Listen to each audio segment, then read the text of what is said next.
Hi and welcome. I'm Steve Martorano, and this is the Behavioral Corner.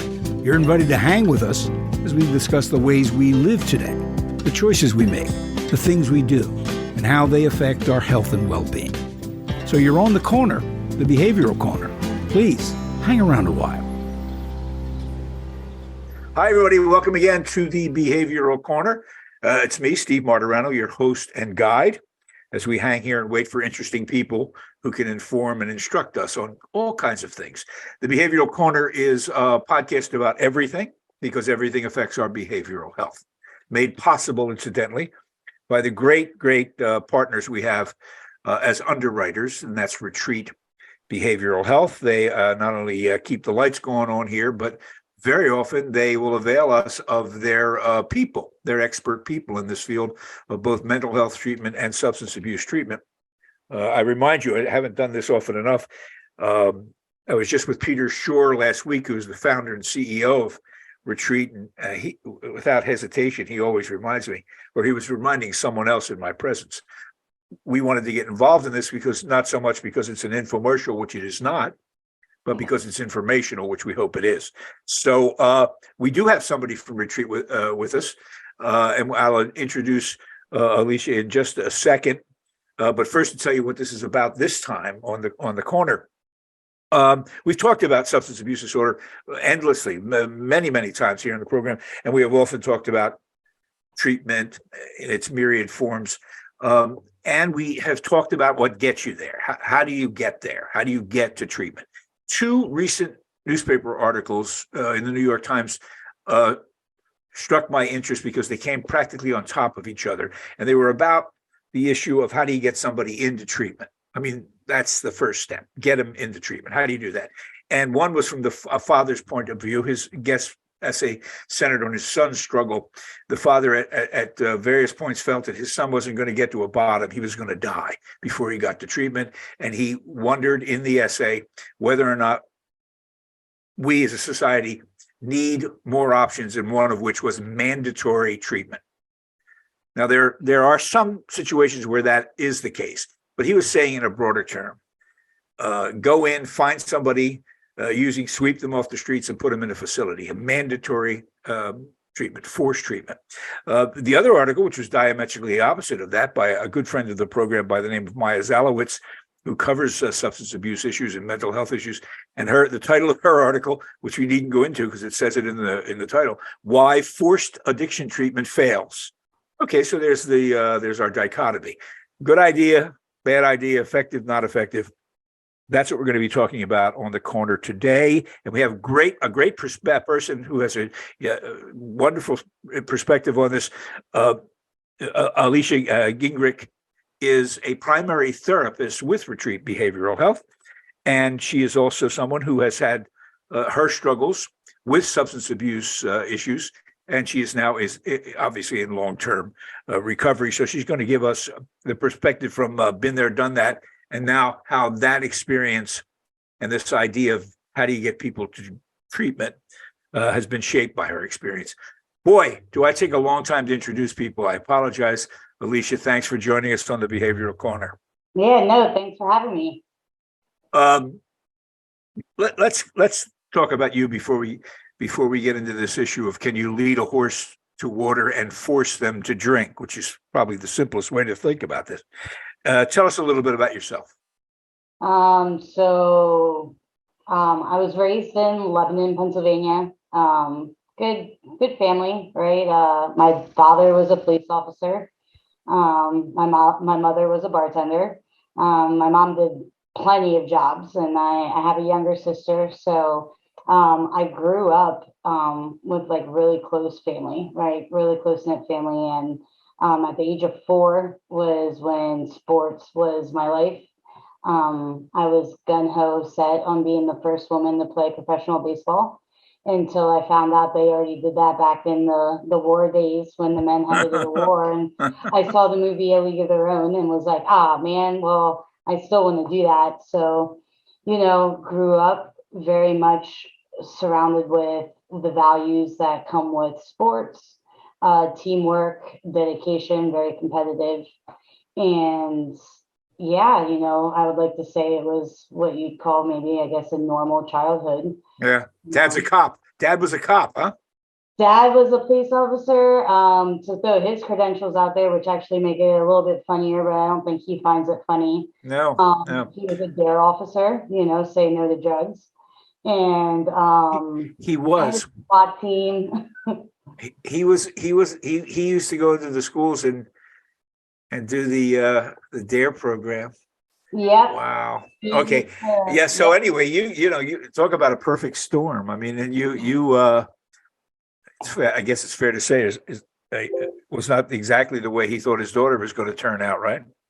Yeah, probably not because like I used to go with him to the schools and listen to the kids like read their essays. Like I guess in the DARE program they had to like write an essay. I was never actually in the DARE program, but Mhm. of why they're never going to touch drugs and alcohol. And I used to go with and listen to these stories and just like it would be like a lot of the children wrote stories about how their parents were addicts and alcoholics. And you had none of that in your family, right? No, I would say that my mom's side of the family Mhm. definitely struggles with alcoholism and some addiction. I didn't grow up around them. So But but it was there, but yeah. So but yeah. how did you what was your introduction to substances? When and what were you doing? So I was 13 when I had my first drink, and I think I fell in love instantly. I was in a fight with someone, and I couldn't manage my emotions, and so I gave a nice F you, and I'm gonna take a drink to show everybody. And then that happened once, but then high school came. And I grew up getting bullied a lot and wasn't really part of the popular crowd. And then I go to high school and I'm the only freshman on any of the varsity teams, right? So, like, I hung out with juniors and seniors. And what do juniors and seniors in high school do? They party. And so, wanting to fit in, I started drinking. I actually remember it was homecoming night of my freshman year and started drinking good old Bacardi 151. And I think it just that summer I started smoking weed. And it was off to the races.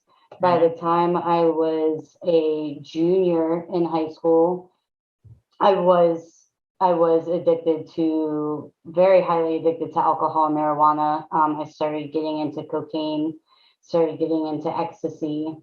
Um, I thank my lucky stars that opiates were never introduced to me in high school because if they were, I would have used them. Mhm. Mhm. So it's one of those like a blessing in disguise. Mhm. But I also got just like a lot of things started really going downhill for me in high school. How athletics and academics as well? Academics went down the hill. I think I tried really hard to stay in sport. Like I graduated high school with 9 varsity letters. Wow. Yeah, sports were like my big thing. But junior year, when the heavy stuff like cocaine and ecstasy came into the picture, my behaviors in school, like I wasn't going to school, so that means I wasn't playing the games and very rebellious. And I think junior year is when I realized the sad truth of some realities was that like I wasn't going to play professional sports. And so like why bother?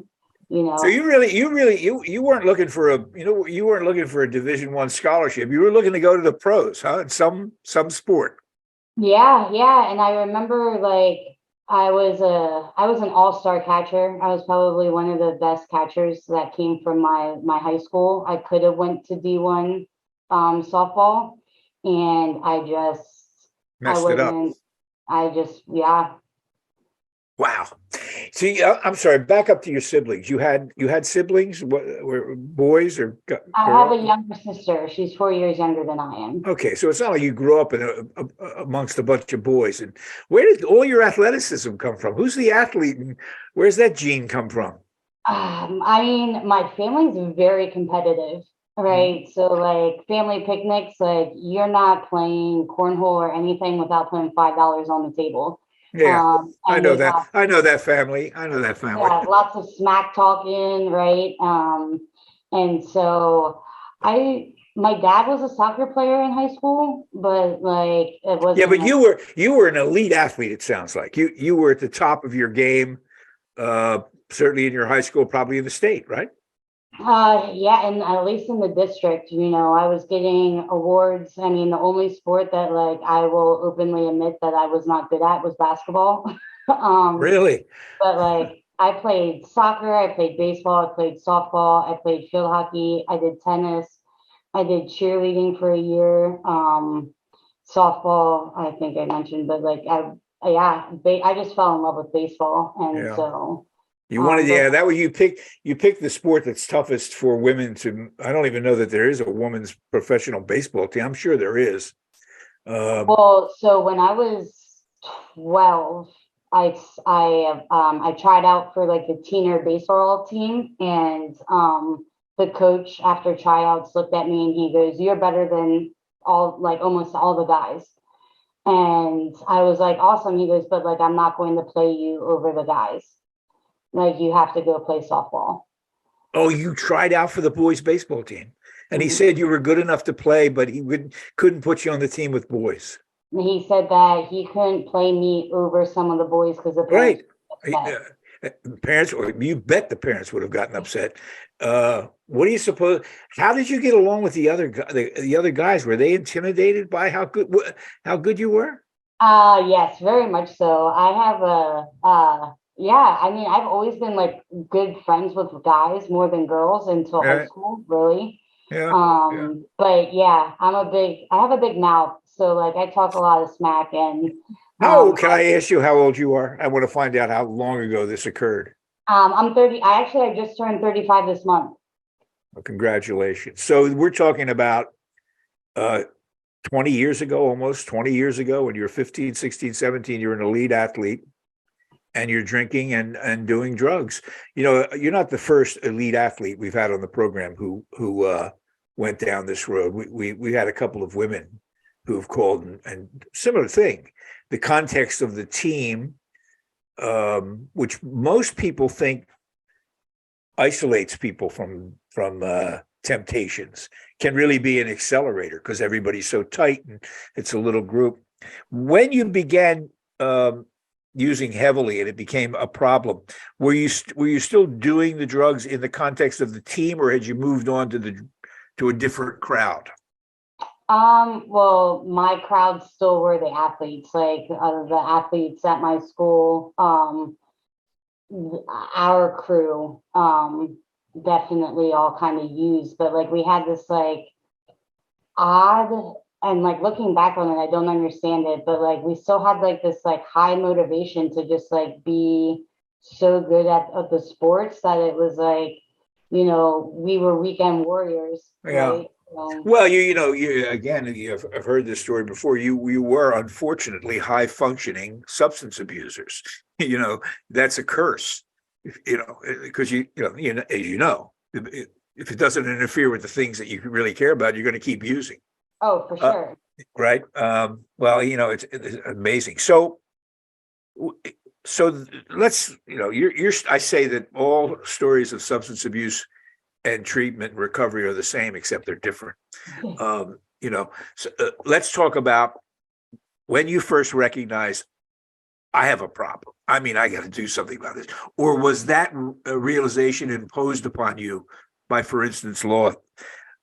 What was your Well, father? Your father was completely oblivious to this, right? no, they tell me now that they always knew. They just didn't, I just don't know if they knew how to. I was not a fun teenager. So like I would never bash my parents. I actually apologize to them every day for how I was. But they knew. Right, I just don't know if they knew what to do. right. A little bit of denial too, probably. Well, It'll yeah. You'll outgrow it and all that stuff, right? It's just a phase. We're gonna go to college, right? But college, I did go to college, and I don't think that helped my substance use. in any way, shape, or form. Yeah. What did help? How did you get the treatment initially?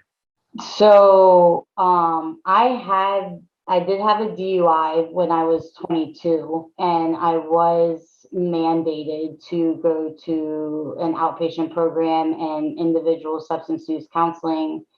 And I can tell you that that was not even close to being a wake up call. Like the day after my DUI, I blew a .31. I totaled my car. I had 16 stitches in my eyelid. And I can tell you that I was drinking again within 2 days after that accident. Yeah. I have always felt that's a pretty apparent way that you're forced into treatment. It's mandated so that you can, satisfy the court. And I've always felt that in that context, most people are there to clear the record, not to do anything other than to clear the record. Is that the way you approached it? Oh, for sure. Luckily, I was bartending. And so I started bartending when I was 21, and I didn't stop bartending until I was 29, 20, yeah, about 29. And so I would go into outpatient and the DUI classes and individual counseling, and I was drunk. And like the counselor would be like, I smell alcohol in you. And I'm like, oh, I'm a bartender. I didn't get to wash the alcohol off me from the night before. And they, of course, are sitting there just trying to check the boxes on the form. No, I don't remember much from those counseling sessions. That lady did try to get me to like realize that my drink game was out of hand, but like I was also there drunk. So like to be honest, I don't remember anything from that counseling. Yeah. So there we have the perfect example of you get in trouble, you got a DUI. The court says you got to do this. It didn't work, right? Didn't work. Did you? What was your first? Did you go to a residential facility ultimately? Yes. So when I turned 30 is when I ended up going into treatment. To be honest, I think for a long time before it was asked upon me to go, I was at the point where like I knew that like I wasn't okay. I was at the point where I was living alone and wondering who was going to find my body. Like it was like that bad. Mhm. But like I wasn't gonna tell anyone that, because if I told anyone that like it was that bad, then they were gonna make me go to rehab. Well, um, my best friend asked me to go, and I was like, you know what? And I remember verbatim, I was like, I'm gonna go to rehab and I'm gonna learn how to drink like a normal person, right? Like I'm not going to quit.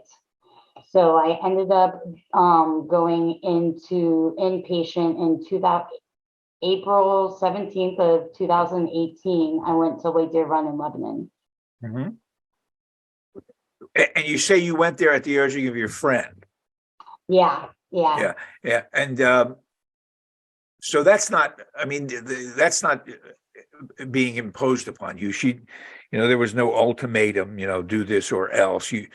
You were tired of what was going on and thought this would be a rest, and maybe you could get good. Maybe you could handle this if you just did that. I was like, That yeah, I'm gonna learn how to drink. isn't that? I mean, people don't appreciate what goes on when folks get to treatment. I've had people come in and say, I went to my treatment the first 6 times because I just needed a rest. Yeah. I just needed to get off the street and get in there and get something to eat so I can go back out and get high again. So I'm not surprised to hear that. How many times were you in treatment? I've only gone once. Well, see, this is terrific. So that 2018 trip was the beginning of the sobriety. Yep. And so what? We're talking about 6 years now, going on 6 years. I actually just celebrated 5 years 5 years. sober on the 17th of this month. Oh, well, congratulations. That's great. I mean, 5 years is quite an achievement. All right. Now, on the other side of the ledger, you're now, and you come out and you went into this field, got your certification. You are now a primary therapist for retreat behavioral health. What do you deal with in that capacity?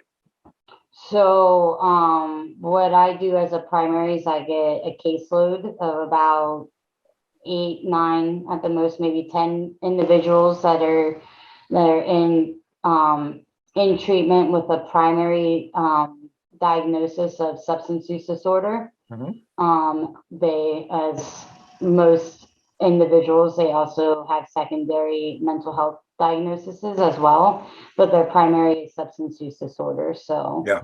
Uh, um, and so you bring to that, and I know lots of, not all, but several clinicians I've spoken to have a similar backstory, and then decide to go into the field. I sometimes, and I'll ask you this, sometimes I think the motivation to go into the field of substance abuse treatment after having suffered from it is a result of how miraculous people who recover feel, how incredible it is to be out from under that disorder and need to tell other people they can do it too. Is that what it was for you? yeah, thankfully, when I went to undergrad, I went for psychology. I've always been interested on why people do what they do. Mm-hmm. Like, not anything specific. I just, people are interesting creatures. And so I already had an undergrad degree in psychology. And so when I got sober, I never knew what I wanted to do with that degree. I just went because I was like, whatever. And so after I got sober, I was like, oh wow. I was like, I might be able to use my degree for something that actually like means a lot to me. Right. So Well, a psych degree and bartending, except for the abuse, makes sense. I it's the mean, same thing. Yeah, right, it's the same pretty thing. much the same thing. You just take the alcohol out of it. I mean, that's it. That's interesting. So you were on the path, whether you knew it or not, even when you're in the even tending bar. Um, what is your feeling about this notion um, of the bottom? People talk about, well, you know what? They're never going to get treatment and never going to get sober until they hit bottom. Does that have any meaning for you? The term the bottom?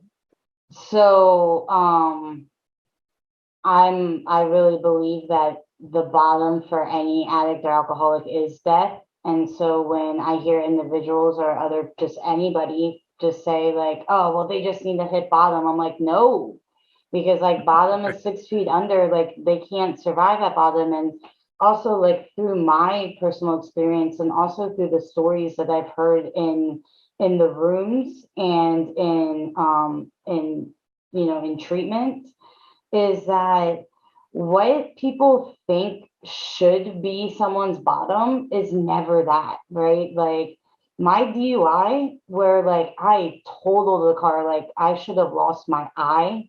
Like that should have been my bottom, right? That should have been my wake up call. And so, like, I truly believe that, like, just when you think you hit a bottom, there's a trap door ready and waiting for you to open up to show you that there's a whole nother bottom and then a whole nother bottom. So Mm-hmm. like I don't think that there's like this like one miraculous thing that's going to open someone's eyes to like it's time to get help, to be And honest. you agree that in terms of what's best for the substance abuser and his family, the idea that you should be waiting around to identify what the bottom is very, very risky. Well, yeah, like someone's bottom could just be losing a job, right? Like it doesn't have to be like jail and homelessness and a DUI and a totaled car, right? Like it doesn't have to be something huge. It could be someone just saying, hey, like if you don't get help, right, I'm not in your life anymore. Like that could be a bottom.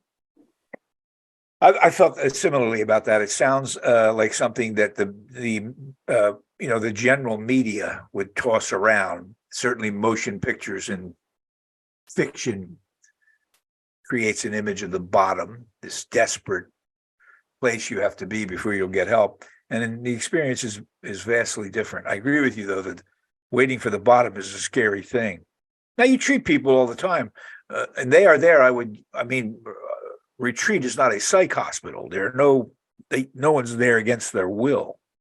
How do you feel about the idea that some people are advocating for forced treatment? Would that work in any way you can imagine? No, in my opinion, no, because here, I'm a very honest and transparent individual. The doors aren't locked here, right? Like as human beings, we have free will, right? We have the ability to make whatever choices we make.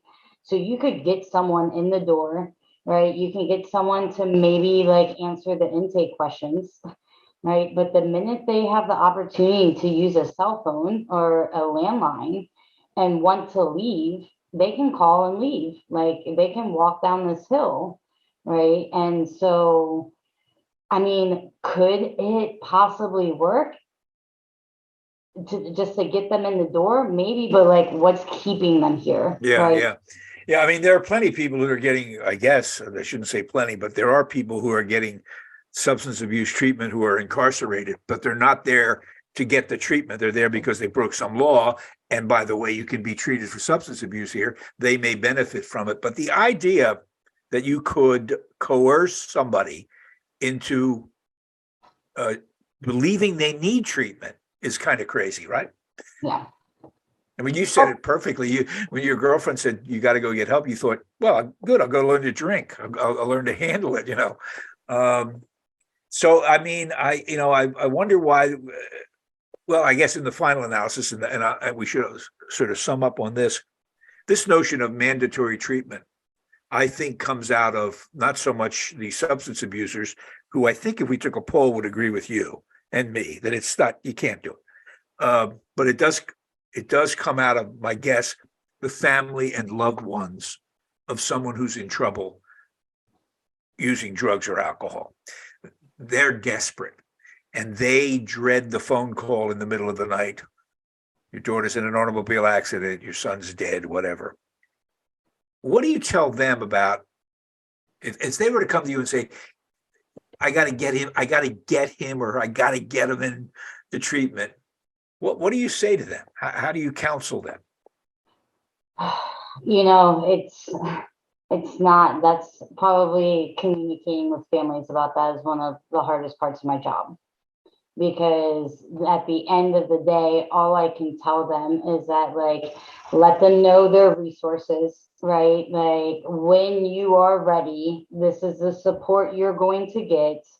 Here are the numbers, but, you know, it's such a difficult thing because, you know, there's a unawareness of how much substance use actually affects other people, right? And so like I've talked about this about myself and with my patients is that we as addicts, at least for myself, I was stuck very much in the cycle of addiction because I didn't think I was hurting anyone else other than myself, right? And even if my family and loved ones would look me dead in the eye and say that I was hurting them, I'd be like, but I'm not, right? Like I'm not doing anything. I'm hurting myself, right? And so it's, you have to put it in the addict and alcoholic's hands, and it's a scary thing, and it's not what family members want to hear.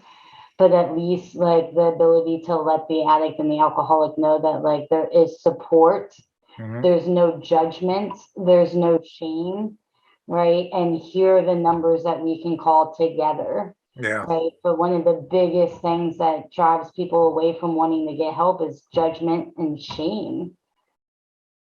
And the other thing, and we'll end on this, and I think you'll agree.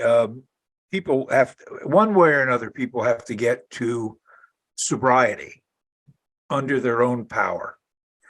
Um, and that's a helpless position to be in if you're the family, because Yeah. you feels like the frustration of not being able to do anything. But look, you're a testament to, you never know when the next trip to treatment's going to take. In your case, it took one. Uh, For now. Congrat, knock on wood, Knock right? on wood. Knock on wood. Thanks so much. You still play any sports? You still? Actually, I'm leaving work I coach a 14 and under softball team, and starting in May, I still play softball in the summer league with women. No, I know Retreat used to have those dopey kickball baseball games, which I'm sure would offend you as an athlete. But be Yeah, careful. but like I'm down. Let's do it. I was going to say, be careful. They're going to draft you. Alysha Gingrich, thanks so much for joining us. Congratulations on the work you've done and for sharing your story with us. We appreciate it.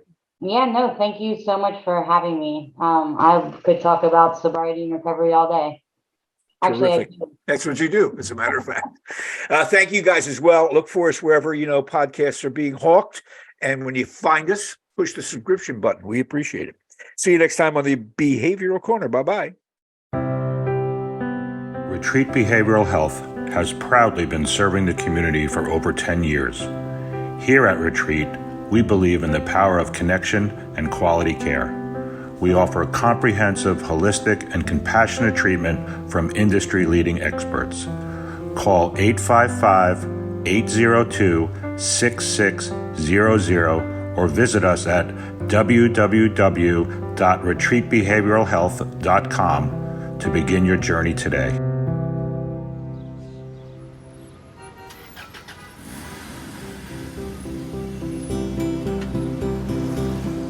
That's it for now.